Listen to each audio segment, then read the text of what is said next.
When I finally bought my own house, after years of working and saving, my sister announced that it should belong to her family. My parents told me to cooperate, but I said no, and my sister did the unthinkable. Let me start from the beginning.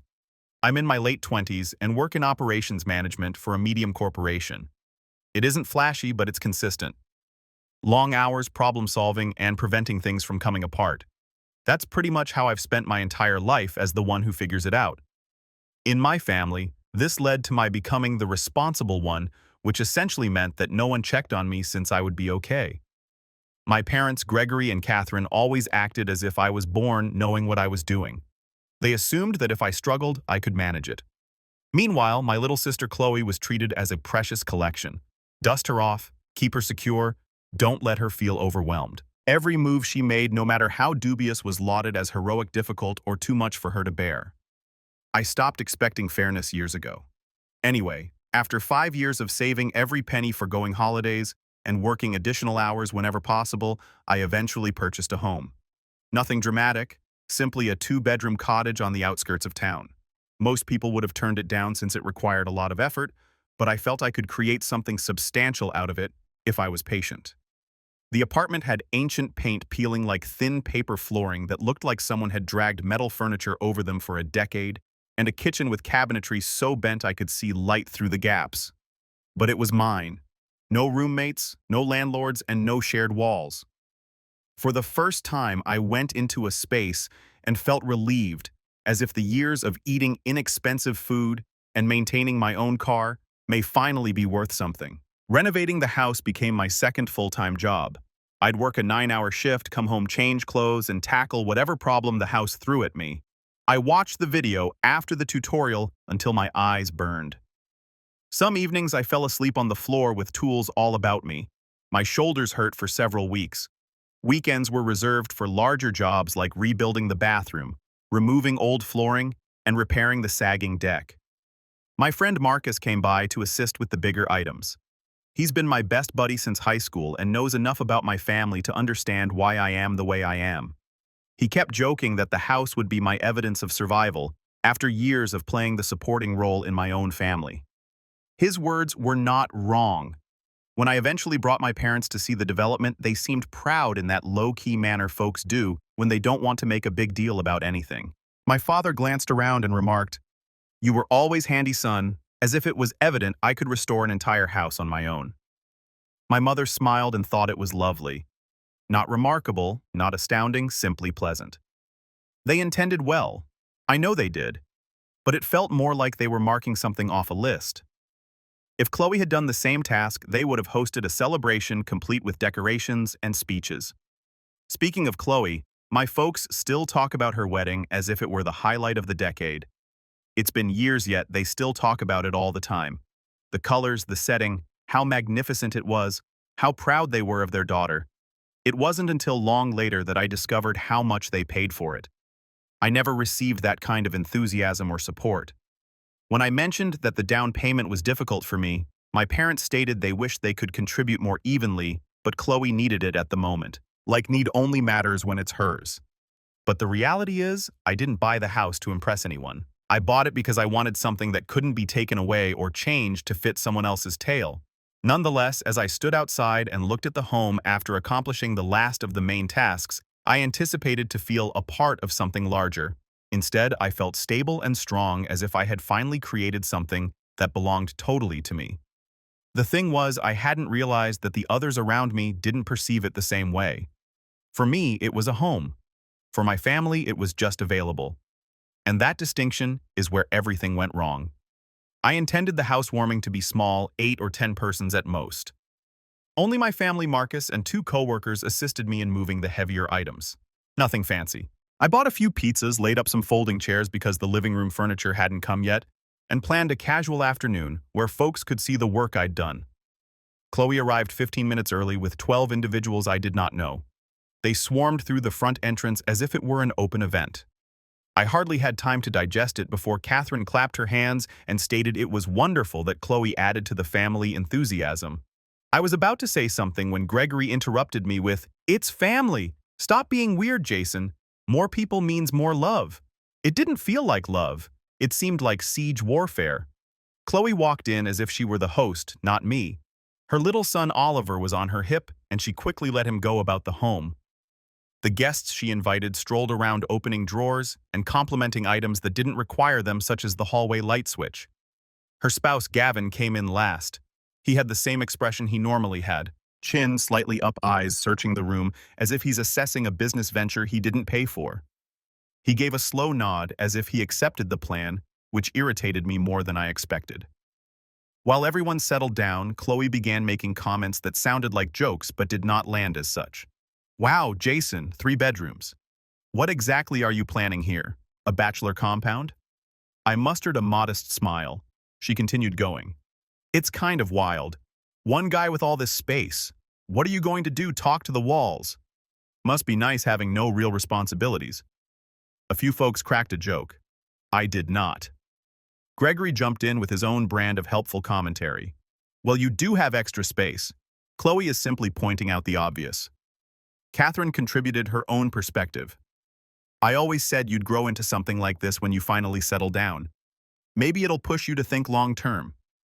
I didn't know what to say. They made it sound as if I had purchased a toy rather than a house. We began the house tour, something I had not wanted to do yet, but Chloe urged. She moved ahead of the group, opening doors as if she were inspecting property she already owned.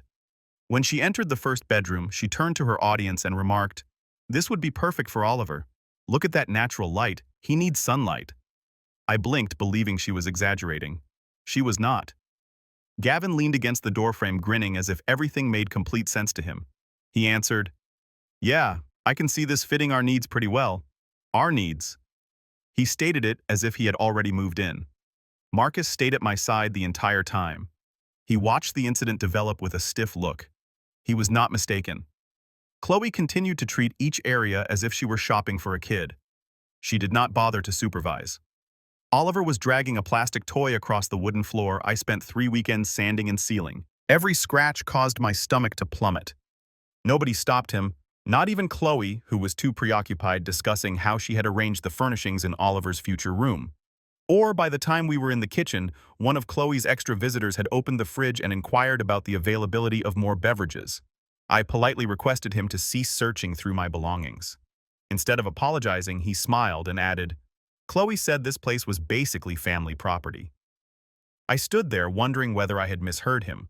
Chloe gave me a look that suggested I was being theatrical. "Relax, Jason. Nobody cares about a fridge. It's just family." Marcus murmured something under his breath that sounded like a threat. I considered asking him to repeat it. As the trip came to a close, I realized I hadn't said anything throughout. The entire event consisted of Chloe going ahead, pointing, assigning, redesigning, and behaving as if the home was some kind of common resource that I had selfishly locked away. People had only just eaten their pizza when Chloe clapped her hands loudly enough to cut every conversation in half. She stood in the midst of my living room as if she were preparing to give a class. I froze in the middle of a sentence. Marcus peered over from the couch, and some of the people she had brought quieted down. Chloe grinned too widely. I didn't move. I wasn't giving her the stage, but she took it anyway. "I have a plan," she said, taking a manila folder from her large purse. I took a step closer and asked, "A plan for what?" This was my housewarming, not a strategy meeting. She ignored it, opening the folder and pulling out pieces of paper she had printed. That alone annoyed me. She had come prepared, deliberate, and confident. "Since Oliver needs a yard and stability," she started off, "and since you have all this unused space, Gavin and I came up with a solution that benefits everyone." I crossed my arms and straightened my shoulders, indicating that I would not entertain whatever this was. But she did not back down. If anything, she straightened up as if expecting a claim. "You transfer the deed to us," she added as if she were requesting a cup of sugar. "It makes the most sense. A young family needs a home more than a single man does." The room fell dead silent. Gavin stepped up beside her, hands in his pockets, like he was here to negotiate the merger of 2 companies. "Your mortgage isn't crazy," he said, nodding toward me. "It's doable, and we already mapped out how we'll use the rooms." I abruptly interrupted him. "You're talking like you own the place." Gavin smirked as if I were being exaggerated. "We're being practical. You're a grown man with extra rooms, and your nephew actually needs the space." Chloe laid another sheet on the coffee table. "Here's how it works. You transfer the house to us, and then you can rent the basement apartment. We'll finish. It'll be perfect for you. Something warm crawled up the back of my neck as I heard her confident voice. I came closer, dropping, but not softening my voice. I'm not renting anything from either of you. I bought this house and renovated every inch of it myself. Chloe brushed it aside as if it didn't matter. Yes, you worked hard, but stability for a child is more important than your pride. Then the figures were released. Chloe pointed to a page with highlighted lines. The mortgage is around $1,300 per month. I did not respond. Gavin moved forward. We can contribute $500. Maybe $550 when things are going well. You'd cover the rest because you make more. I laughed sharply and loudly. You want me to give you my house and pay most of the mortgage? Chloe asked without blinking.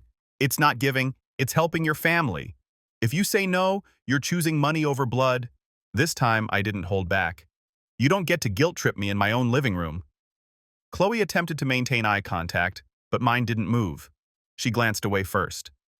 Gregory cleared his throat and stepped forward, attempting to appear indifferent. Let's just hear both sides. I stopped him off. There aren't two sides. There's my house and they're attempting to take it. Catherine stepped in immediately, hands raised as if she were the referee. Jason, honey, stay calm. Your sister is just trying to solve a problem. No need to get so tense. She was staring at me. She made up a problem and her solution is stealing my home. Marcus rose from the couch, arms folded. Gavin snorted and puffed up. This isn't a negotiation. This is theft with extra steps. You don't understand how housing law works. I read that if you have extra rooms and refuse to assist family members, a court can. Marcus chuckled sharply and without amusement. That's not a law. That's something you saw online. Gavin's eyes widened, as if he had been caught cheating on an exam. It's a thing courts look at. Neglect? Stop, I spat out. Don't pretend you know anything about law. You downloaded one PDF, and now you think you're a judge. Chloe's expression got cocky. So you hate your nephew.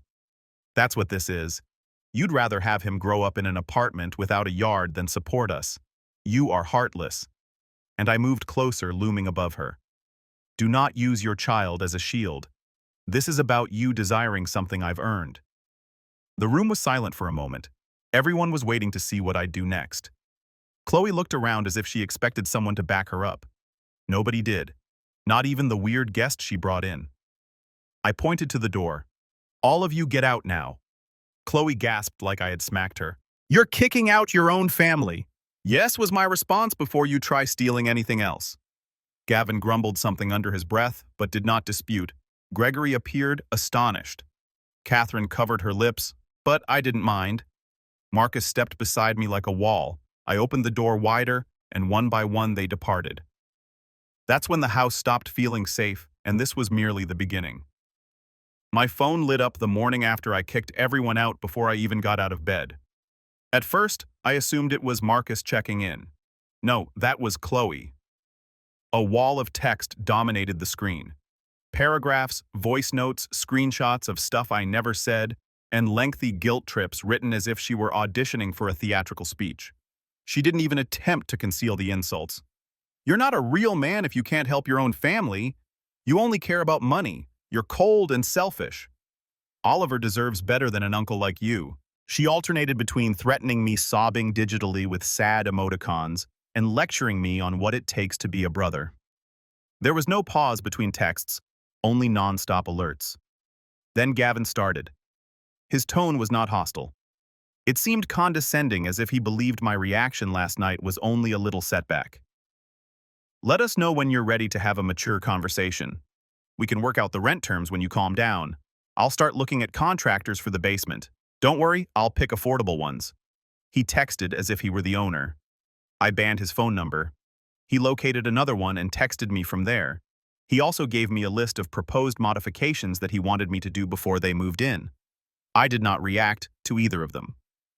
By lunchtime, Chloe had shifted strategy and made the battle public. She wrote on social media that I booted out a woman and her infant in front of witnesses and that I value empty rooms more than family. People who were unaware of the circumstances commented with love and "Stay strong, mama" under her messages. She even shared a few images from inside my home. In the comments, several of the individuals she brought tagged themselves in each other as if it were a typical gathering rather than an ambush. I wasn't shocked when she twisted it. I was amazed by how quickly people believed her. Gregory called it about 3. I expected him to start with something logical, noting how ridiculous the previous night had been. Instead, he sighed as if I had caused it all. "Jason, can't you just apologize and talk to your sister? She's hurting." "She's not hurting," I corrected him. "She's angry because she didn't get her way." He brushed it off. "You know how emotional she gets. Don't escalate it." Catherine then called. I sent both of them screenshots. Proof. Actual texts and voice messages in which Chloe called me heartless and Gavin pretended to have already moved in. Catherine continued to minimize it. Gregory interrupted with, "You're being arrogant, son. You're always stuck in your ways. Just be the bigger person." I nearly laughed. She attempted to take my house. How am I the problem? Neither of them responded. Marcus paid a visit that night. I showed him each message. He did not sugarcoat anything. "This is harassment," he stated. "You need to document everything, including screenshots and timestamps, and upgrade your security. People like this don't stop just because they're embarrassed." There's something in Chloe's tone that felt unstable, as if she'd convinced herself she was owed something. So I installed exterior cameras the following morning. Doorbell cam, backyard cam, new locks, motion lights, nothing fancy but enough to help me sleep better. I stopped opening the door until I had checked the camera first. They recorded to the cloud, which made me feel a little safer. But the majority of what they captured at night was shape and motion rather than clean faces. When Gregory and Catherine learned about the cameras, they acted as if I had bought attack dogs. "You're escalating," Gregory stated. "You're treating your sister like a criminal." Catherine added, "This is unnecessary." "No, I said this is protection." They refused to accept that. Family gatherings changed quickly. I stopped going, and relatives who only knew Chloe's version began acting as if I had committed a crime. I received texts from cousins repeating her lines. "Family members should not fight over a house. You could have handled it differently. She just wants stability for her child." No one seemed to care that the stability she desired was the result of years of work I had done alone.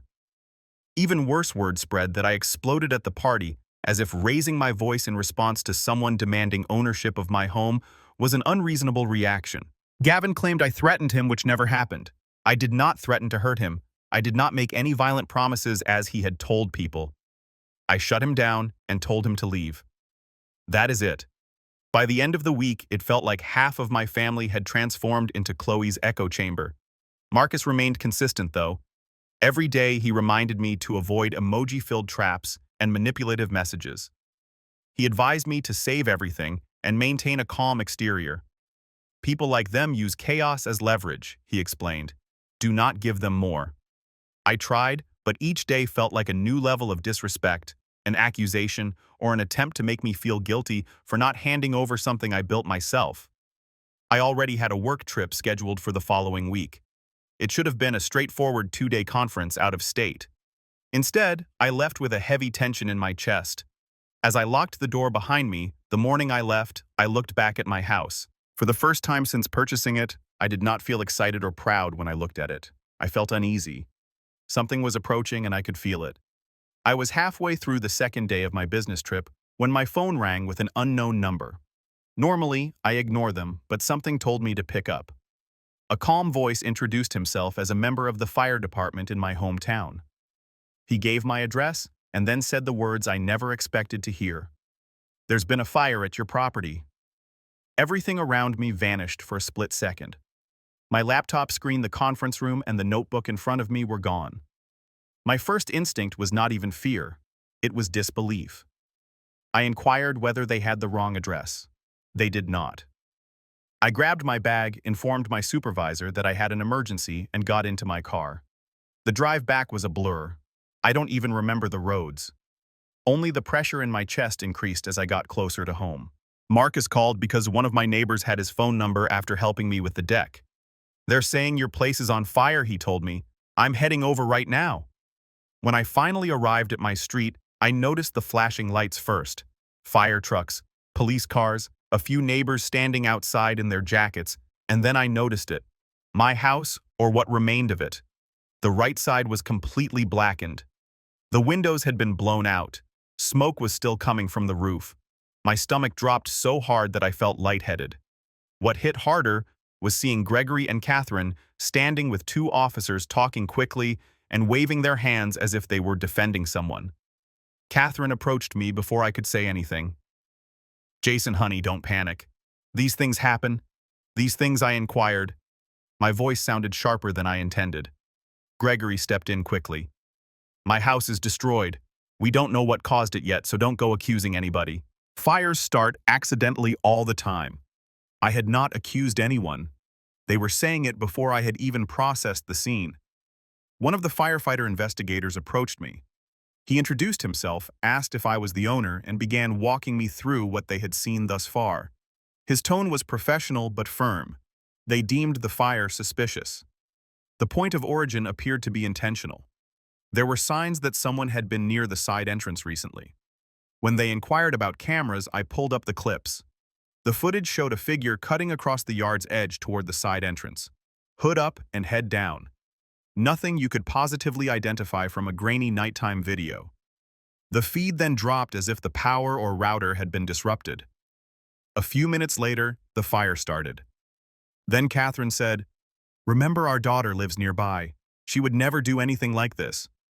The investigator looked perplexed. "Ma'am, we didn't mention any suspects." That said it all. The police wanted to speak with me. They led me to the back of a cruiser, which was quieter. They inquired about conflicts, recent threats, and anyone who may have a motive. I opened my phone to show them everything. Chloe's lengthy messages, Gavin's smug texts, public posts, and even the housewarming chaos. "That's a lot," the officer stated. "I know. Do you have the names of the people who were at the housewarming?" "Not all," I informed them. "She brought strangers, but she posted about it and they tagged themselves in the comments. I screenshotted it all. They photographed my phone screen, asked follow-up questions, and carefully documented everything." As I walked back toward the curb, I noticed Chloe standing a few feet away, arms crossed and eyes red as if she had been crying. She was not being questioned. She was not upset by the fire. She seemed upset that I was giving the police information. When she saw me, she immediately went into performance mode. "I can't believe you're letting them think I had anything to do with this," she said, her voice trembling. "I'm your sister. I'm your mother. Why would I ever hurt you? I didn't say she did anything. I did not imply it, but she responded as if she had already been accused." Gavin stood beside her, trying to appear composed. "You need to be careful what you're saying to officers," said the man. "You're emotional. You don't want to create a false version of events." He was staring at me. I told them the truth. He gulped hard. "Just don't let anger cloud your judgment," said a guy who had attempted to claim my house 2 weeks before. Marcus finally arrived and went right to my side. "You good?" he inquired quietly. "No," I replied. "Not even close." He remained there, a steady presence, while Gregory and Catherine hovered on the opposite side of the yard. I overheard Gregory tell an officer my daughter would never do this. "She's a caring person. Whoever told you otherwise is exaggerating." The officer responded, "Sir, we're gathering facts. We haven't been told anything specific." Catherine kept looking at me as if I was the one who started the fire by cooperating. When another investigator approached me with clarifying questions, Gregory stepped forward like a defense lawyer. "Do you need to keep asking him questions? He is upset. Consider saving it for later." I said, "Dad, let them do their job." Catherine looked at me as if I had betrayed her. The questioning continued. More evidence was collected. More officers were walking around the property. Every few minutes, someone would ask me another question about the timeline or motive. Each time, Chloe and Gavin became more tense. Eventually, one officer approached me and spoke quietly.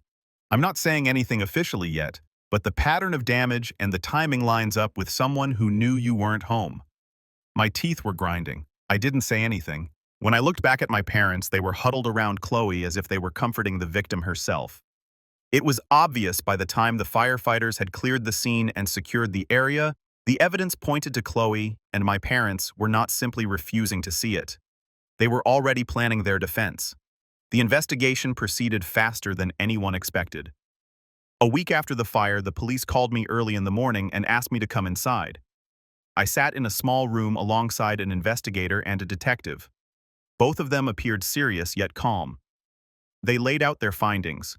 There were traces of accelerant near the back entrance, shoe prints that matched the brand worn. My cloud footage captured a hooded figure moving toward the side entrance before the feed dropped. A neighbor's camera caught her car near my street while she claimed to be at home and the history of threats prior to the fire. When they said we're issuing charges, my chest tightened. Not satisfaction or fear, but the weight of everything becoming real. Chloe was arrested later in the afternoon. I did not receive any news from the police. I heard it from Gregory, who called me in a panic, breathing heavily as if someone had died. "Jason, what did you do?" he demanded. "They came to her house and took her away in handcuffs. She's married. She has a child. I didn't do anything. I told them they arrested her based on evidence." "You could have stopped it," he said. "You should have told them this was a misunderstanding. Families don't destroy each other like this." My jaw clenched. "She burned my house down." Catherine cut into the line, crying loudly. "She made a mistake. She wasn't thinking clearly. She's under stress. You know how fragile she is. She has a baby. How could you let this happen to her? How could she do this to me?" I replied. Catherine sobbed harder. "You can still fix it. You can retract your statements. Tell them you exaggerated. Clarify the timelines. Say you're unsure. Anything. Just help your sister before her whole life is ruined." I almost laughed at the absurdity. "I told the truth. I'm not lying for anyone." Gregory's voice dropped cold and sharp. "You are ruining this family." "No," I said. "Chloe did that." He hung up. 2 hours later, Gavin posted on social media claiming she was unjustly targeted and betrayed by her own brother, who hates mothers and doesn't understand family loyalty. His followers ate it up. He painted her as a victim of a cruel system and an even crueler sibling. Then Gavin messaged me from a new number trying to sound tough. "You crossed the line, man. Fix this. Drop everything, or things are going to get bad." I ignored it. He sent another. "I mean it. Don't underestimate me." Still ignored. That evening, I stepped out of my car in my driveway, or what was left of it, when I heard someone walk up behind me fast. I turned just in time to see Gavin rushing toward me with his jaw clenched and fists balled. "You think you're some kind of hero?" he snapped. "You think you're going to win? You're nothing without family. Nothing." Before he could grab me, I shoved him backward. He stumbled but came right back, swinging sloppily. I sidestepped, grabbed his arm, and pinned him against the hood of his own car. He struggled, but he wasn't strong. He fought like a man who thought bluster was enough. "You want to try that again?" I said through my teeth. Marcus pulled into the driveway right then and saw the whole thing. He got out ready if needed, but he didn't have to lift a finger. I had Gavin completely locked. "Get him off your property and call the cops," Marcus said. Gavin tried one more weak shove, so I released him with a hard push that sent him stumbling several feet back.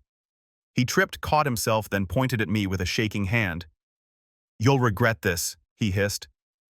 "You're destroying our family." "Your family destroyed itself," I said. "Now get off my property." He scurried to his car and peeled out like a teenager who just lost a fight he started. Marcus walked over. "You okay?" "I'm fine." I said. "He won't be back." "You know he tried to put on a tough guy act, right?" Marcus said. "You barely touched him. Guy fights like a wet sock." For the first time in weeks, I almost cracked a smile. The next few days were worse with Gregory and Catherine. They stopped pretending to be neutral. Every call was another attempt to twist my arm. "Just tell the court you misunderstood. Think about Oliver. He needs his mother. Why are you doing this? Why are you being cruel?" Each time I gave the same answer. "I'm not lying." Catherine cried every call. Gregory yelled every call. Both blamed me for everything. But Marcus stayed steady through all of it. "You're not doing this to her," he kept reminding me. "She did it to herself. She's responsible for her choices. You're just telling the truth." That's what kept me grounded. Facts do not change just because people cry about them. As the case progressed, my parents became colder. Shorter texts, calls, and accusations. It wasn't long before the tone changed from begging to resentment, like they despised me for not sacrificing myself in the way they expected. One night, after receiving another message from Catherine calling me heartless, I finally realized something that should have been obvious long ago. I was not losing a sister, I was also losing my parents. The court was not quick, it was not satisfying, it was nothing like people imagined. It was paperwork, waiting rooms, phone calls, meetings with attorneys, and brief hearings in which everything felt heavier than the time allotted to discuss it. However, the case progressed, and the truth eventually surrounded Chloe from all sides. The plea agreement was reached in the middle of the summer. Because the house was unoccupied and she had no prior record, the charge she pled guilty to was not the maximum they could have imposed. The prosecutor proposed a deal that guaranteed restitution while keeping the case out of trial. The judge suspended jail time on the condition that she pay, comply, and stay clean, and warned her on the record that a single violation would result in a sentence. She took it. There was no dramatic speech, no final attempt to deny anything, and no major emotional breakdown, just a quiet admission to the charges because the evidence was too clear to fight. Guilty. Her sentence included probation, mandatory counseling, community service, and something more important, court-ordered restitution. She owed tens of thousands in damages. It wasn't a random number.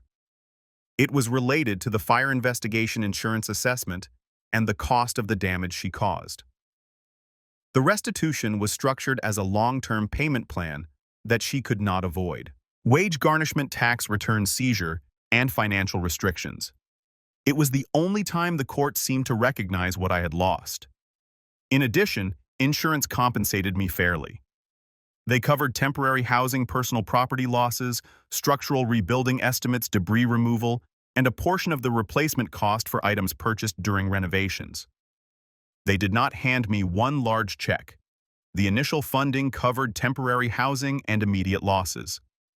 The larger portion came down to a choice: rebuild and claim full replacement value, or reach a final settlement and walk away. It was difficult to get through the paperwork, and I argued with an adjuster several times, but the payout arrived enough to recover but not enough to forget. The house's remains were inspected, photographed, documented, and then cleared. After the insurance settlement was finalized, and it was clear that I was not going to rebuild on that lot, I sold the land to a small development company and let them deal with whatever happened next. I did not want to step foot on that property again. Meanwhile, child services became involved through the court system. Any parent who commits arson, particularly against their family, is flagged. They assessed Oliver's living situation, scheduled supervised visits, and required parental classes. It was a mess, and none of it was my fault. But in my parents' eyes, it was still all about me. Gregory and Catherine stood outside the courthouse on the day Chloe was sentenced, waiting for me. Catherine had tears running down her cheeks. Gregory appeared to have aged 7 years. Neither of them looked at me in the same way a parent would look at a son, but rather as someone who had ruined their carefully arranged world. Catherine was the first to step forward. "Jason, enough is enough," she said, her voice shaking. "She's had her punishment. Please stop now. Stop what I requested. I'm done. The court handled it. You didn't have to push it this far. She's married. She has a child. He needs stability." I looked at her, astounded that she could say that with a straight face. He needed stability before she set my house on fire. Catherine flinched as if I had slapped her. Gregory stepped in. "You got your compensation. You got your payout. You're starting over anyway. Just drop the hostility. Let her rebuild. You think compensation fixes everything? I wondered. You think money replaces the place I spent months rebuilding, or the feeling of being hunted in my own family?" "You're being cruel," she said softly. "No, I said I'm being honest. Something you two haven't been with me in a long time." Their expressions hardened, not because they disagreed, but because they were finally hearing something they had never wanted acknowledged. It did not end there. They tried one more angle. "Do it for Oliver," Catherine implored. "He needs his family." "He has family," I corrected. "Just not me." That was all. No yelling, no lengthy speech, just the absolute truth. I walked away as they remained frozen on the courthouse steps. That night, I blocked Chloe, Gavin, and eventually Gregory and Catherine. It wasn't vengeance. It wasn't rage. It was about survival. You can't have people in your life who will watch your house burn and then blame you for the smoke. The final part of the insurance settlement was processed 3 months after the court case was closed.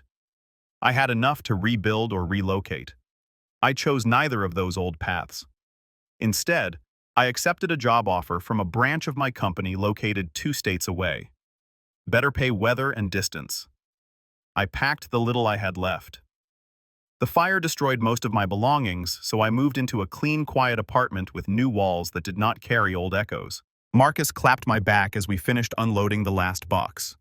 Feels like the first normal chapter you've had in a long time, he told me. He was correct.